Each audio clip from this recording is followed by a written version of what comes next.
So I was going to write something. I usually try to do like one sports slash video games thing. Those are my interests. In movies, those are like my main interests.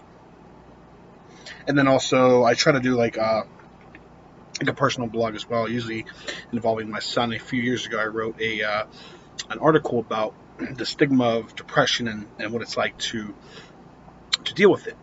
And it got a great response. It's definitely I've had things about hockey appear on Yahoo and Bleacher Report and a few other places, and it's by far still the most popular thing I've ever written, and probably because it came from the heart. You know, a lot of times you write about hockey, and it's a bunch of stuff that's already been regurgitated just by different people. Some people are better at telling those stories than others.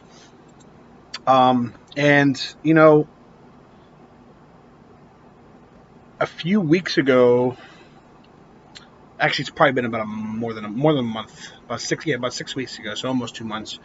I had started seeing a new therapist because my whole life I've battled depression and anxiety, and I've been diagnosed with major depressive disorder for the majority of my life. However, I started seeing a new therapist, psychiatrist that was recommended to me locally. She had great reviews, and she didn't force medication. Like, big thing, I'm not really big into like taking antipsychotics unless it's absolutely necessary. I've always tried to do things through, exercising, and I smoke a little here and there, but and she's actually supportive of that. But she does stuff like cognitive therapy. So we do like sessions, just like I'm looking at you guys through the screen right now, where I can see her, she can see me. Then she puts images in there, and we have music and breathing exercises and a lot of stuff that probably 5 years ago I wouldn't have went for. I'd been like, that shit's corny, right? I'm not doing it. I'm sitting here looking at things and pretending I'm on an ocean or anything like that.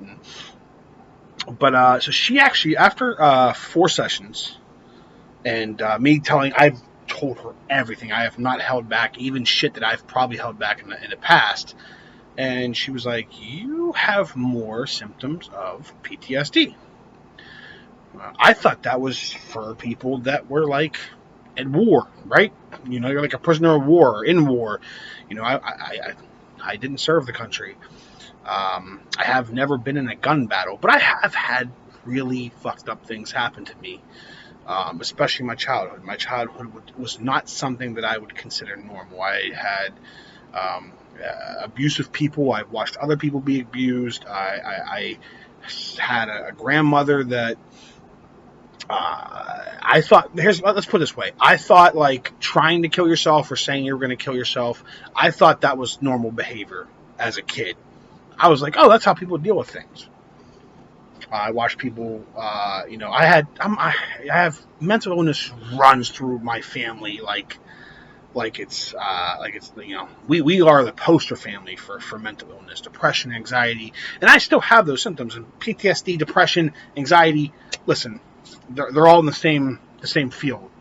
They're it's all linked together. I still suffer from major depression. And it's gotten better because my life's more stable. I have a decent job. I'm in school. I'm healthier. I have a great relationship with my son. My life's more stable. And as you stabilize your life, uh, it can become more manageable. But as we've seen with celebrities, as we've seen with other people, it doesn't matter if you're rich, poor. It doesn't matter if you're how stable you are. You have to continuously every single day recognize, hey, you can't go too long. I find myself like the biggest thing with me and my mental illness that I've battled is I'll do really good, right? I'll every week I'm meeting with my therapist Thursday 6 p.m. Have a nice session. I'm feeling good. Then I get paid and I have a good weekend with my son, and I'm like, man, life's really good right now. And I'm that kind of person, and people that know me know this is. Then I start coasting. Then I'm like, I don't need to go to therapy next week. I don't need to work out tomorrow. I don't need to study, right? I studied so much last. That's how my brain is, and I know that it's wrong, and a lot of it is self discipline. And I absolutely lack self-discipline. I'm someone that I need to be. I need to see my goal. I need to see that it's possible, and I need to. If you're someone in my corner or even myself, I have to be on my shit 24/7 because if not, then I start flatlining. Then I start going down. And then I'm like, oh, I need to see therapists again right away. I'm feeling depressed. I want to kill myself. Blah blah blah blah blah blah. And it's a cycle. I'm trying to avoid a cycle. But anyways, the main reason why I started making this video is, I have a lot of hobbies. I love hockey. I love movies, TV shows. I like watching YouTube videos. I like, I like all the typical guy stuff, right? And not even just guy stuff, but typical stuff that most people my age like. But I've recently found myself, and I don't know if it's because of the pandemic or what. I mean, I'm even trying to pick up new skills. I'm learning Photoshop and video editing. I'm writing a screenplay. I'm trying all these different things. I love video games. I love movies. But I'm sitting here, right? It's my PS4, trying to watch Lucifer. I was trying to play Red Dead Redemption 2. I worked on a video for YouTube, and I'm like sitting here looking like, do I want to watch something? Do I want to play a video game? Do I want to do something more productive? I already went to the gym and studied and hung out with my son today. I have a little bit of free time here, right? But I spent the last 29 minutes just not doing anything. Sorry, not doing anything, right? I just had this numbness. And I want to tell people, like, when someone tells you, hey, I think I'm suffering from depression, or I think my mental health is deteriorating, doesn't mean they're suicidal, or they're crying, or they're sad. To be honest, the three most common feelings that I have, one of which is not a feeling. It's numbness. I can't enjoy anything. I can't enjoy sex. I can't enjoy a good TV show or a good movie. A movie or a video game that I know that I like, right? I like it. I'm not trying to force myself to like it. It might be a video game that I've already played, or it might be a video game, or it might be a movie that I know it's my favorite movie of all time. And I'm sitting here thinking to myself, am I outgrowing these things? No, because I know damn well that when things balance themselves out, I'll be back playing that shit or watching that shit the next day or a few days later. And I wanted to let everybody know that this is one of the most common things that people that suffer from mental illness feel. It's not laying here in bed crying. I mean, trust me, I do that, and I guarantee you anybody that suffers from this stuff does as well. That's a part of it. But a lot of it is just finding no joy. It's being at a party, being in bed with someone that you know you love, spending time with your son. It's probably my favorite thing to do in the world. But sometimes when these symptoms creep up, even those things, I remember, like, I would be at a party with, like, my best friends, and I'd even have maybe I was dating one of my ex-girlfriends, and, like, normal shit that would be like, this is cool, man. And I would be sitting at a party just like, and it felt like I would be in a movie where everything was just white noise to me, and I could feel that I wasn't enjoying the moment.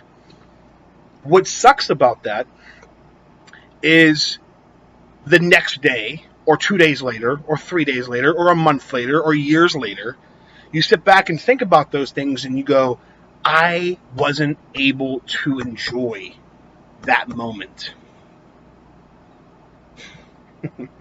I have actually experienced things for a second time. Whether it be like a movie I went and saw, or a video game that I played years ago, or I'm a Pens fan, like rewatching like some Penguin highlights, because maybe at the time, during when I originally experienced those things, this was going on, where I was in the moment and I wasn't able to appreciate the moment because I had numbness and hopelessness and worthlessness and all these feelings, low energy, fatigue, restlessness, lack of interest and enjoyment, pessimism, uh, all these things running through my mind, and then you have regret, which leads to sadness, which leads to depression, which leads to these symptoms all over again. So this is just me reaching out. I just want to see if anyone else was feeling this way.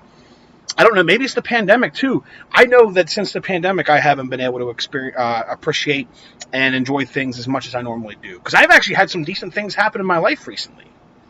Like, things aren't erratic.